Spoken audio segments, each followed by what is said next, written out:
anunciou aqui na atualidade que ouviríamos o autor do vídeo, que tem hoje, e vai bater, né, 289 milhões de visualizações, a ponto de o governo voltar atrás na sua decisão em relação à fiscalização, a gente pode chamar, né, de várias coisas do Pix. Deputado Nicolas Ferreira, deputado por Minas Gerais, seja muito bem-vindo à Rádio Gaúcha. Eu não tenho lembrança de o senhor ter entrado em outro momento, então se for a primeira vez, seja muito bem-vindo. Obrigada pela gentileza de nos atender. Bom dia. Olá, bom dia a todos. Um pouco louco aqui, não sei porquê, não sei se foi algumas más energias vindo de Brasília, mas estou muito feliz com o dia de hoje, de ter ajudado aí, né, brasileiros nesse último dia, e a vitória é de todos nós. Fico muito feliz em poder participar aqui também com você. Vamos colocar todo mundo na mesma página, né, na primeira página dessa história. Em que momento o senhor toma consciência do que seria feito, do que foi feito pelo governo e entende, eu preciso gravar um vídeo? Olha, eu nunca sou reativo em primeiro momento, porque eu acredito que a gente tem que analisar as questões, foram complexas.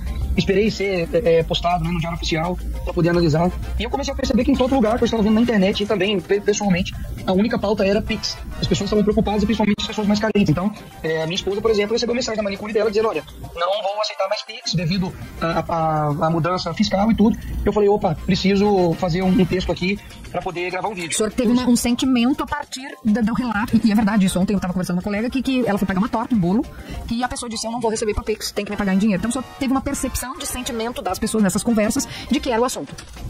Exatamente. E daí a rede social é um bom termômetro, né? Não eram assim grandes influenciadores ou artistas que estavam indignados, era literalmente a população mais humilde, como eu disse, pegadores de iFood, pedreiros, pessoas que realmente movimentam acima de 5 mil e que obviamente não lucram 5 mil.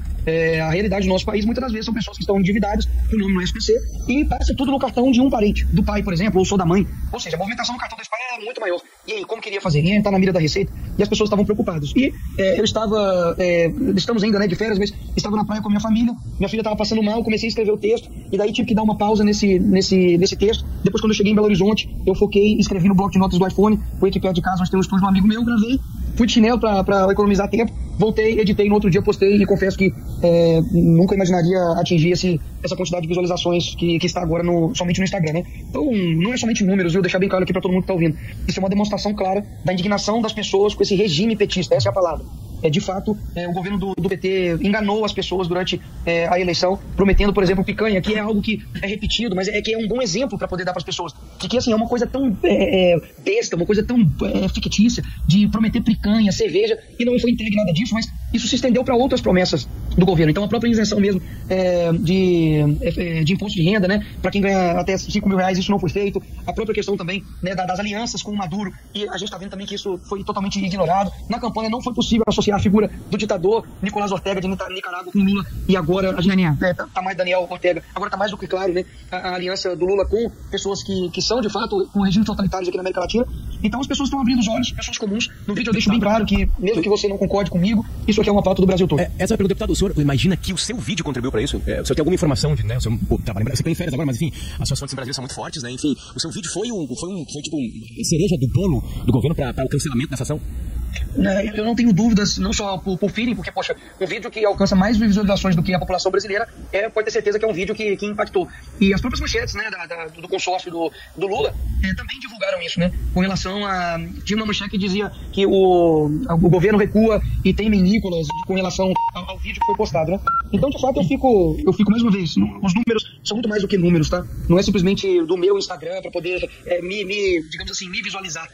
Isso foi uma demonstração clara de que quando a comunicação ela é bem feita, quando ela é verdadeira, alcança as pessoas. E agora, obviamente, o consórcio está tentando falar que fez fake news, etc e tal, mas até mesmo a esquerda está reconhecendo que não foi fake news, e a pergunta que fica se é fake news, por que revogou? Então, eu queria trazer a discussão, deputado, o senhor me permite agora por uma bola mais ao centro mesmo, para debater de fato o conteúdo mesmo do seu vídeo. Houve, né, acho que de maneira indiscutível, uma série de fake news antes do seu vídeo, envolvendo essa portaria da Receita Federal, que dizia, inclusive, que seria cobrado imposto sobre o Pix.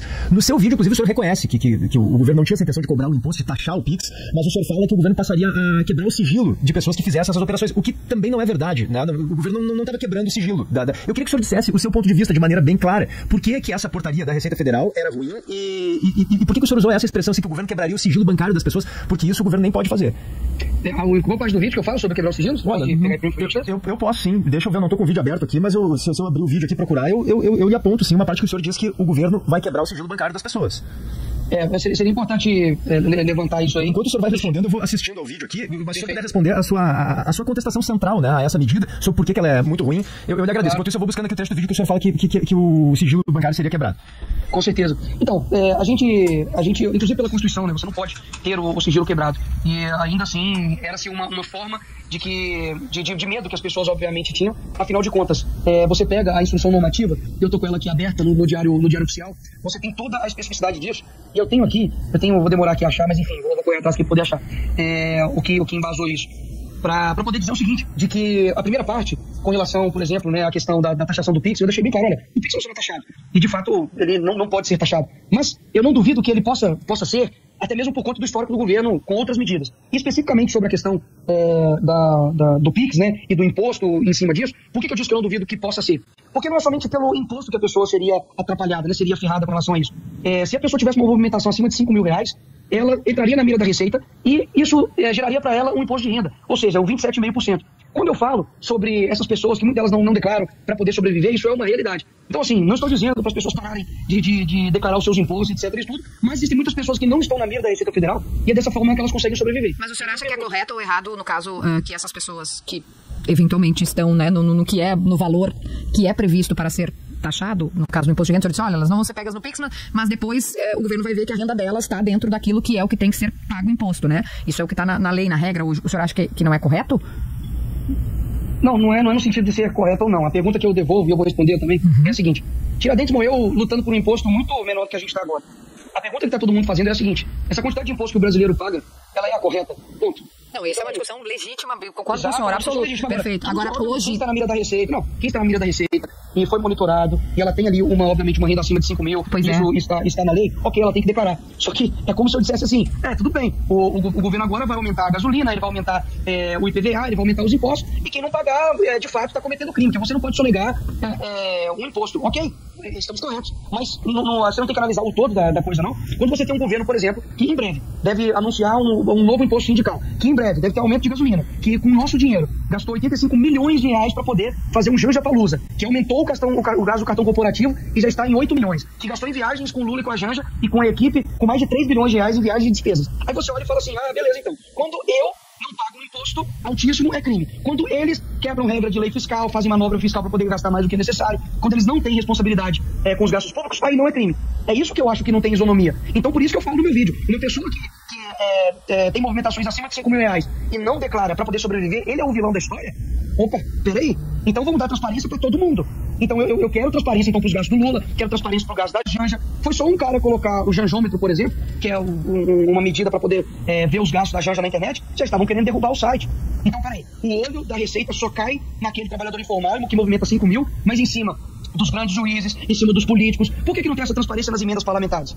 O Ministério Público, por exemplo, vai ficar caindo em cima de quem fala que Lula é ladrão, igual, por exemplo, é o meu caso. Mas o senhor está dizendo que o olho da Receita, na sua visão, na sua leitura, né, ele vai para os pequenos e deveria ir para os grandes. O que eu lhe perguntei até, e o senhor estava respondendo, é que mesmo os pequenos, se atingem um valor X, devem pagar imposto. Isso não é, aliás, nem sou eu que digo, né? Isso é a regra atual. O senhor acha que deveria haver uma revisão dessa política que prevê que determinadas pessoas que têm uma renda menor, o senhor citou, né, o picolezeiro, o verdureiro, enfim, talvez a manicure, que o senhor mencionou também, essas pessoas deveriam ter algum tipo de uma revisão para que elas não pagassem pela regra.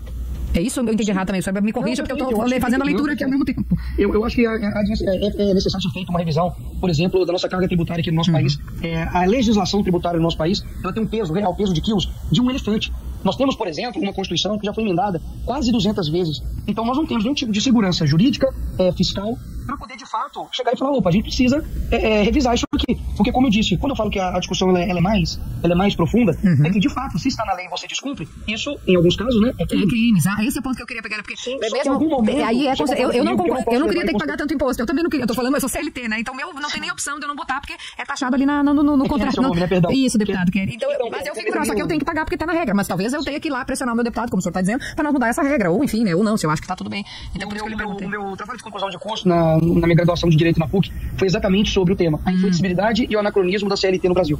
Anacronismo significa que é fora do seu tempo, né? Ela literalmente vem da Carta de Lavoro, que é de Mussolini, o verdadeiro fascista, e que traz um peso do Estado gigantesco na relação de trabalho das pessoas. Hoje, um empregador que contrata uma pessoa CLT, ele tem um encargo de 101% a mais. Ou seja, é como se ele estivesse contratando uma outra pessoa. É por isso que você tem um número gigantesco de informais no nosso país. E PJs também. Muito mais não sendo fichado ali na CLT. Então, para deixar bem claro, né? É claro que hoje nós temos uma legislação que precisa ser revista, porque o peso do Estado é muito grande, e se o peso do Estado fosse grande, mas você tivesse o retorno disso também pesado para a população, em combate de saúde, de educação, eu não duvido que todos nós estaríamos ok com essa situação. O PG tem uma pergunta que eu acho importante, que é o seguinte: o senhor diz ali, claro, que a Receita, ela acaba crescendo o olho para esse cidadão com menor renda. O que o governo argumenta é que antes, né, dessa nova portaria que foi revogada após o vídeo do senhor, inclusive, já havia essa fiscalização, inclusive para quem fazia movimentações menores, né, do que esses 5 mil agora, que seriam a nova margem de corte ali. O senhor concorda com isso, de que antes isso já ocorria, de que essa nova portaria não mudaria muita coisa, que a fiscalização passaria a ser exatamente igual, só que com uma margem de corte até mais alta? Mas olha só que interessante, mudaria, e eu vou te explicar por quê. No dia 13, na segunda-feira, o chefe da divisão de fiscalização, Getúlio de Alencar, ele falou sobre a situação de uma pessoa física possui um cartão de crédito, mas, por exemplo, não tem renda, porém, um instrumento utilizado pelos pais, por exemplo, que paga a fatura fazer um Pix para titular do cartão. Aí eu leio aqui a matéria. Supondo que o Pix feito para o pagamento dessa fatura seja acima de 5 mil, nesse caso, a Receita pode convocar o titular para apresentar justificativas. Abre aspas. Ao ser intimado, esse contribuinte vai comprovar a renda dos pais, caso do exemplo, dele, e que é utilizado um instrumento de pagamento no nome dele para cobrir as despesas dos pais que têm renda declarada. Abre aspas. Em uma situação como essa, é muito tranquilo. Ao ser intimado, o contribuinte comprova a origem da renda e não há qualquer sanção para ele. Ou seja, vai ser intimado a pessoa, mas é muito tranquilo, pode confiar. Mas isso, a minha dúvida é se isso já não ocorria antes. Não, a intimação de uma pessoa poder comprovar a renda dela porque ela passou 5 mil reais no cartão do pai para poder pagar dívida do SPC, é só perguntar para as pessoas. Por exemplo, a regra anterior era de 2 mil reais, ok. Isso. E eles estão querendo colocar isso como se fosse um retrocesso. Pergunta para qualquer um aí se já teve alguma fiscalização da Receita Federal, se movimentou de 2 mil reais. Pô, não teve. E até mesmo porque até então não estava tendo. E é por isso que as pessoas estão conseguindo sobreviver. E outra, se estava tendo essa fiscalização, de duas uma. Não, mas é que... Ou ela era fictícia, porque as pessoas não tinham essa fiscalização, eu não conheço ninguém. Ou ela estava sendo feita ou mal feita. E aí precisa cobrar da Receita Federal. Concorda comigo? Não, eu até concordo, mas não tinha essa fiscalização, mas poderia haver, né? Tava aberto para isso. Como agora, com essa nova portaria, poderá haver. Não quer dizer que necessariamente todas as pessoas que fizeram uma movimentação acima de 5 mil... Mas os dados são enviados, Os dados são enviados como eram enviados antes. Pelo menos foi a compreensão que eu tive. Mas o senhor tem uma compreensão diversa e tudo bem, estamos aqui debatendo justamente para isso. Deputado, eu tenho uma outra dúvida que é sobre as emendas parlamentares. Se o senhor me permite, eu vou fugir um pouquinho do assunto, mas me mantenho dentro dele. Porque o governo está tentando ali encontrar maneiras, né? A gente tem visto isso, de aumentar a sua arrecadação. Até, em vários aspectos, acho que o governo está falhando gravemente porque não comprou brigas com quem deveria comprar, como uma série de luxos aí que os militares têm, pessoas que têm super salários, né, no judiciário, ministros de nível superior que também têm uma série de benefícios e não foram cortados. Enfim, esse não é o ponto. Mas um dos aspectos que o governo não enfrenta também são as emendas parlamentares, né? Que subiram, que ali é uma coisa impressionante. As emendas parlamentares representavam 8% das despesas discricionárias até 2019, tá? As despesas discricionárias é aquilo que a gente pode investir, né, deputado? Que não são aqueles gastos obrigatórios com saúde, com educação, por exemplo. A partir do governo Bolsonaro, saltou de 8% para quase 20% o valor que o governo gasta com emendas parlamentares. Quer dizer, deputado, o senhor aceita também fazer essa discussão? Acha que está abusivo esse valor? É uma maneira de o governo poder arrecadar mais e cortar essas despesas, essas emendas que têm o controle, que são controladas por muitos deputados, inclusive muitos que são próximos do senhor, como o presidente da Câmara, por exemplo? Olha, eu tenho alguns questionamentos a respeito do uso da emenda por parlamentares, porque, querendo ou não, o papel do legislador é ambos, né? É tanto legislar, criar leis, e também derrubar leis também, e você fiscalizar o governo federal. As emendas, infelizmente, aqui no Brasil, aquilo que é bom acaba sendo deturpado. E as emendas, elas são utilizadas como um instrumento de poder. Isso é muito claro hoje para mim, lá vendo dentro do Congresso. Só você pegar as grandes votações que nós já tivemos, na semana você tem uma liberação de emendas recorde pelo governo Lula. Então, basicamente, é um mensalão legalizado. É uma forma de você comprar o parlamentar através de emendas. O que eu acredito? Que mesmo que, por exemplo, se é isso que é o correto, se não, me corrija. Mesmo que aconteça, por exemplo, de enxugar as emendas, né, dos parlamentares, eu vejo que não seja um caminho, digamos que vá solucionar, porque, afinal de contas, o problema está no governo. O problema é quem está, de fato, com o poder na mão. Então pode fazer o que for, que a origem da raiz do problema é, de fato, o governo do PT, que não tem responsabilidade fiscal, que não tem transparência com os gastos públicos, que literalmente faz uma política extremamente do toma lá da cá. Poxa, o ministro do Lula, só para fazer uma retrospectiva rápida aqui, o ministro de Direitos Humanos do Lula foi retirado com uma denúncia de abuso sexual, de uma denúncia de abuso sexual contra uma outra ministra. A ministra da Saúde hoje do nosso país, em nada contra os sociólogos, é um conhecimento extraordinário, mas ela é formada em sociologia, está faltando insulina nas UPAs, nas UBSs, nos hospitais do nosso país. Sabe, nós temos uma... Mas vamos voltar na emenda, deputado. Claro, o senhor tem todo o espaço, né, absolutamente legítimo e democrático para o senhor falar aqui, mas só na pergunta da emenda, que se o senhor está disposto a fazer essa discussão junto ao presidente da Câmara, Arthur Lira. Sim, a gente tem que conversar, a gente tem que dialogar. Pelo que eu entendi, seria isso, né? Enxugar as emendas para que, enfim, tenha-se uma economia, uma arrecadação diferenciada, né? Seria isso? Porque se for, a gente tem que de fato discutir. E obviamente sou do diálogo, não sei quem vai ser o próximo presidente da Câmara. Mas essas discussões, elas precisam ser feitas sim, vocês têm razão. Doutor Ferreira, eu queria voltar um pouquinho para o vídeo, né, que já tá com quase 3 milhões de visualizações. Eu vou pegar um pouquinho o storytelling, digamos assim, do vídeo, né, como o senhor montou a ideia. O senhor deixa muito claro, eu vou voltar uma semana a gente aqui, todo mundo falou que o Pix seria taxado. A gente teve que pesquisar a normativa, estudá-la e ver que não seria taxado. Ele não seria taxado. O senhor diz isso no vídeo. O que o senhor coloca no seu storytelling é que, o senhor cita, as comprinhas de $50 não seriam taxadas, foram, né? Teria a transparência nas contas do governo, nos cartões privativos do governo. Aí o senhor coloca em xeque, né? Ó, o Pix não seria taxado, mas eu não consigo afirmar isso. O sucesso do vídeo é que o senhor coloca alguns problemas e junta um problema que estava acontecendo, e sim tinha desinformação, né? Porque as pessoas estavam com medo de pagar o imposto pelo Pix, né? E isso não tá na normativa. Enfim, eu queria voltar exatamente para esse ponto. O senhor deixa a entender isso, né? Tanto é que, agora acabei de ler, enquanto o senhor estava falando, que, por exemplo, Guilherme Boulos, São Paulo, disse que vai colocar o senhor na justiça, porque o senhor está esperando fake news, enfim, o governo, de alguma maneira, né, tá tentando se defender disso. Mas o senhor deixa em dúvida isso. O senhor tem mais informação, né, de que é possível que o Pix seja taxado, porque o governo dá munição pro senhor, na minha leitura, agora a opinião, porque ele revoga, né, o trabalho que estava sendo feito pro Pix. Esse novo trabalho, digamos assim. Isso, ontem voltou atrás. Voltou atrás. O senhor tem informação, só pode trazer algo mais, ou o vídeo deixa no ar, porque deixa no ar mesmo. Eu tenho informação, eu tenho um extrato da realidade do passado. Olha aqui a manchete do Globo, no dia 12 de 4 de 2023. Após críticas, Fazenda nega que criará taxa para compras online e diz que só vai reforçar a fiscalização. O que aconteceu depois? O senhor coloca no vídeo, eu concordo com o senhor. Tá tudo certo. O sigilo, por exemplo, do Lula, foi a mesma coisa. Ele afirmou em debate presidencial para o Brasil inteiro, dizendo que nós vamos derrubar o sigilo do Bolsonaro e, enfim, não vai ter sigilo no meu governo. E ele colocou sigilo. Ou seja, então tá bom, então, se a sua mulher te trai 5 vezes, você confia nela que ela não vai trair na sexta, o problema é seu, cada um com a confiança que tem. Eu não vou confiar nesse governo, então eu posso simplesmente falar, olha, ela me traiu, eu não duvido que ela possa me trair de novo. Eu tô fazendo desinformação? Não, o governo te taxou anteriormente prometendo que não ia taxar. Eu não duvido que ele possa te taxar de novo. Eu tô fazendo alguma desinformação, gerando dúvida? Não, quem gerou dúvida foram eles, que prometeram algo e depois não entregou. Ainda na leitura de comunicação, deputado, eu realmente gosto de ficar muito atenta, né, a quem consegue se comunicar hoje. O senhor conseguiu 289 milhões de visualizações. O senhor é uma TV, né? O senhor é uma televisão, aliás, mais. O senhor isso me impressiona. Sem o dinheiro do governo. Com um vídeo que o senhor disse que foi de chinelo. Isso me impressiona. Aqui nós temos um deputado gaúcho que tem uma capacidade também de fazer esses vídeos e de comunicar e conseguir, que é o deputado Marcelo Van Hatten. Eu fico sempre muito atenta a isso, né? A isso. O senhor se preparou para esse tipo de coisa, porque o governo, a gente está vendo que está patinando, aqui é uma opinião minha, né, em termos de conseguir, ele demorou para responder o seu vídeo, eu não estou dizendo que está certo ou que está errado o seu vídeo, mas ele demora, ele foi fazer uma licitação para contratar uma agência, para fazer eu queria que o senhor me falasse um pouco de, assim, talvez pela sua idade, quantos anos o senhor está? 28. Não sei se é da sua idade ou do que o senhor estudou a comunicação, o Marcel no caso é jornalista, né, mas da onde que vem esse olhar para conseguir conectar pelo digital? Olha, eu não comecei hoje na internet, e confesso que eu não sou nenhum guru, não tenho nenhum curso de marketing, absolutamente nada. Eu simplesmente comecei a postar, comecei a entender como que cada rede social funciona. Eu tenho diversos vídeos que bateram milhões, então esse não é o primeiro, óbvio, é o primeiro que atingiu essa marca, mas já é um trabalho de muitos anos, assim.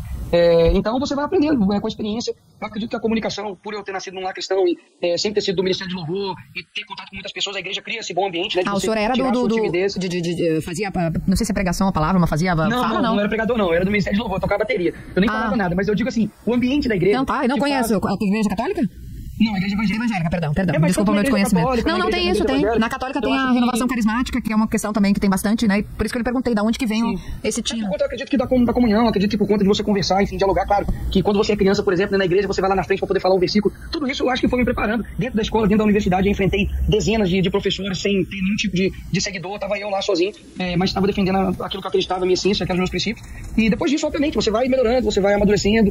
Fui vereador durante 2 anos, o que também me preparou muito, em termos, acredito que de oratória, lá na Câmara também Federal ajuda muito a você ter debates que vão te treinando. E eu acredito que quando você tem um intuito e tem uma verdade do seu lado, acho que você não precisa de fazer uma grande movimentação de marketing ou pedir para as pessoas, para pagar uma grande emissora para poder te ajudar, não. Eu acho que a rede social, essa é a liberdade que nós temos na rede social. De todo mundo é livre para poder postar. Uma pessoa muito simples viraliza, uma pessoa muito rica também pode viralizar. Ela dá essa liberdade para todos, porque todos começam com 0 seguidores. Então, digamos assim, a internet ela é justa, né, nesse ponto de vista. Mas eu fico também preocupada, né? Não é o seu caso, esse vídeo pra mim não tem informação falsa. Constrói isso é a minha opinião, né? Constrói um raciocínio que talvez leve alguém a interpretar, mas da informação não. Mas tem gente que faz, né? Deputado, já aconteceu comigo, da pessoa publicar uma foto de um prédio dizendo que era o meu apartamento e não era. E na minha visão, eu não quero que essa pessoa tenha a rede social cancelada, eu não acho que esse é o caminho, mas essa pessoa tem que pagar por isso, né? Essa pessoa não pode simplesmente dizer que é o meu prédio e atribuir, no caso de uma faixa naquele prédio, que eu não lembro se era contra o Lula, contra o Bolsonaro, a pessoa disse que era, não, mas é tudo censura. Não, só um pouquinho. Aí a pessoa atribui a mim, na minha leitura, a pessoa tem que ser punida por isso.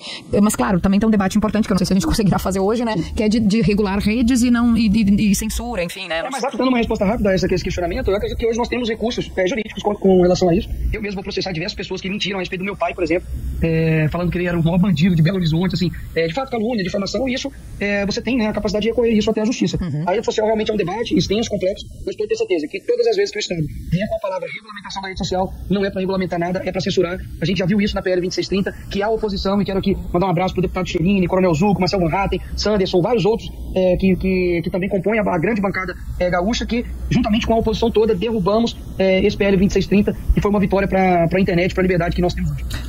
Deixa eu só colocar aqui no início da entrevista, deputado, a gente tinha conversado sobre um trecho ali que eu havia compreendido no seu vídeo, que o senhor dizia que haveria quebra de sigilo bancário das pessoas, e eu disse que o governo não pode fazer isso. Aí o senhor disse qual é o trecho do vídeo, então, para eu me defender aqui. Tá aqui, achou aí, manda lá. Achei, ó. Prova disso é que o Lula aumentou os gastos do cartão da presidência e colocou sigilo para os gastos dele com a Janssen. Mas quer tirar o sigilo bancário de você, cidadão comum e empreendedor. Sigilo para ele, vigilância para você. Prazer, Lula. E qual o objetivo real dessas medidas? Enfim, aí o senhor continua. Tem um outro trecho que o senhor diz. Não entendi. Tá, e tem um outro trecho que o senhor diz assim, por fim, mas não menos importante, o senhor está explicando ali o que vocês vão fazer para impedir que essa medida seja levada a cabo, né? Embora já não vá mais ser porque o governo recuou. Aí o senhor diz assim, a oposição está coletando assinaturas para um projeto de lei para impedir que esse tipo de quebra de sigilo mascarado de transparência seja realizado. Então eu compreendi aqui, em pelo menos esses dois trechos, que o senhor está dizendo que as pessoas teriam o seu sigilo bancário quebrado, e não é isso que ocorreria. A primeira foi uma analogia, né, já que ele colocou o sigilo, ele prometeu derrubar o sigilo e colocou o sigilo para ele. Digamos assim, essa transparência, esse monitoramento, essa transparência, entre aspas, transvestido de monitoramento, seria de fato praticamente você ter ali as suas contas, digamos assim, abertas para o governo, de uma forma que ele possa te monitorar, e isso poderia gerar, obviamente, uma consequência de uma carga tributária para aquela pessoa. O senhor estava fazendo um exercício retórico ali, mas talvez tenha escorregado numa informação falsa. Não foi a impressão que eu tive mesmo lendo e assistindo ao seu vídeo.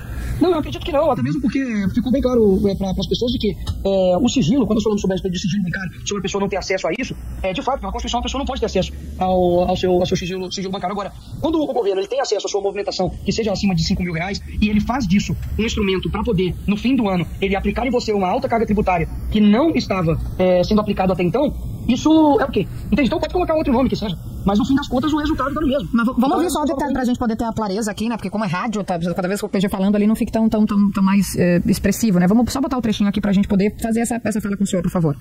A prova disso é que o Lula aumentou os gastos do cartão da presidência e colocou sigilo para os gastos dele com a Janssen. Mas quer tirar o sigilo bancário de você, cidadão comum e empreendedor. Sigilo para ele, vigilância para você. Prazer.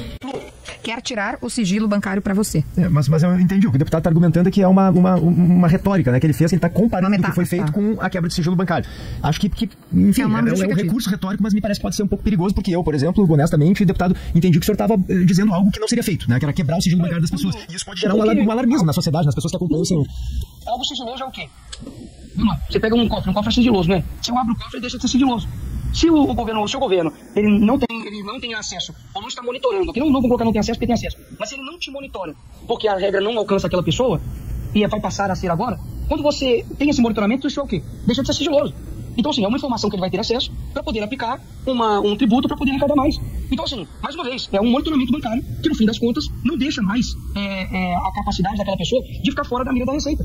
Assim, eu acho que é extremamente simples de compreender. O que eles estão caindo em cima não é nem sobre isso. É de que anteriormente estavam falando sobre taxação de PIX, que vai ter taxa de PIX. De verdade, quem que vocês conhecem relevante que falou isso? Quem? Eu não vi ninguém.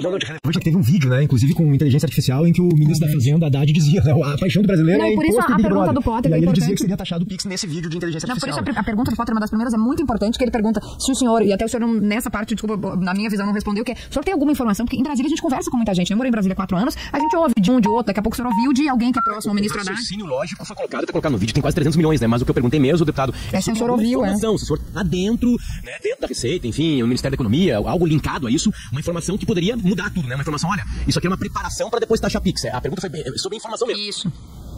Não tenho essa informação. Acredito que se fosse feito isso também, não chegaria até mim.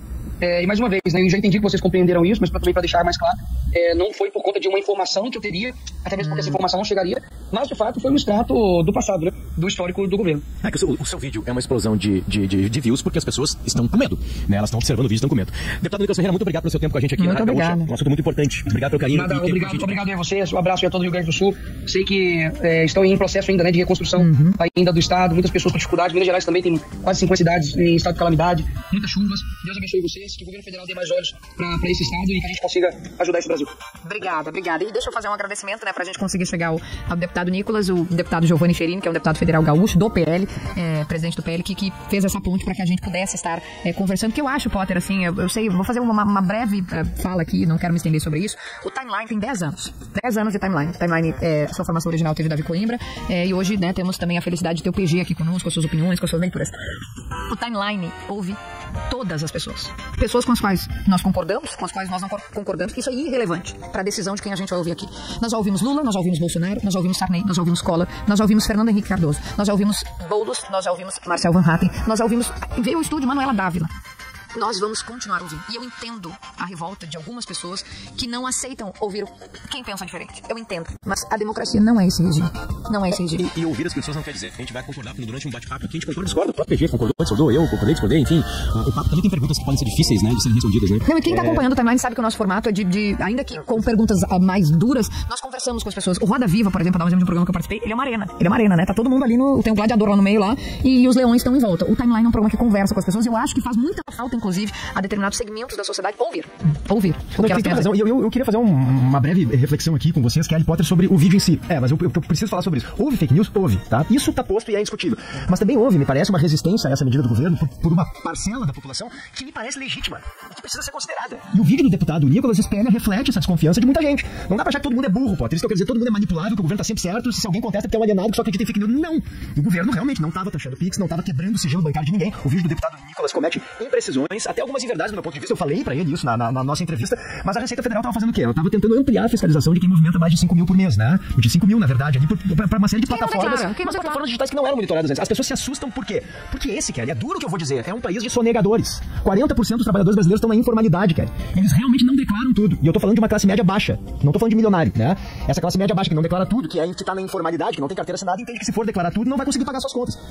É legítimo ter esse receio, independentemente de fake news ou não, de que essa medida deixaria a situação deles pior, de que eles ficariam mais apertados nas suas contas mensais. Esse é um governo, eu quero deixar claro isso, é um governo que por enquanto não fez nenhum único movimento que tenha ajudado esse pessoal. É um governo que se elegeu dizendo que ia taxar os ricos, não conseguiu ainda, tem um projeto de fato apresentado sobre isso, mas não cortou super salário de juiz, não cortou super salário de desembargador, não enfrentou os benefícios dos militares, não cortou subsídios da indústria que poderiam ser revistos, não cortou emendas parlamentares que o Centrão controla. O que o governo fez? Taxou as compras sobre produtos chineses, Kelly. Mas quer isentar imposto de venda de quem ganha até 5 mil? É verdade, querer todo mundo quer, mas não tô vendo aí sinais de que o governo vai conseguir isso. Pelo contrário, anunciou essa isenção de uma maneira atrapalhada, né, que é irresponsável, o dólar disparou, e essa classe média baixa aí que eu tô falando se ferrou outra vez. Então as pessoas têm o direito de desconfiar e de achar que essa seria uma medida pra elas ruim. Isso não tem nada a ver com fake news. Então é importante deixar claro isso. Eu acho que o deputado Nicolas Ferreira faz um vídeo ali com uma série de demagogias, com uma série de imprecisões, de excessos, é verdade, algumas informações até falsas, mas ele reflete de maneira competente uma desconfiança de boa parte da população que é legítima. As pessoas não são todas idiotas que são manipuláveis por fake news, não. As pessoas não gostaram da medida. E tá ok. Por isso tem quase 300 milhões de views. 10 horas e 51 minutos, a gente já volta.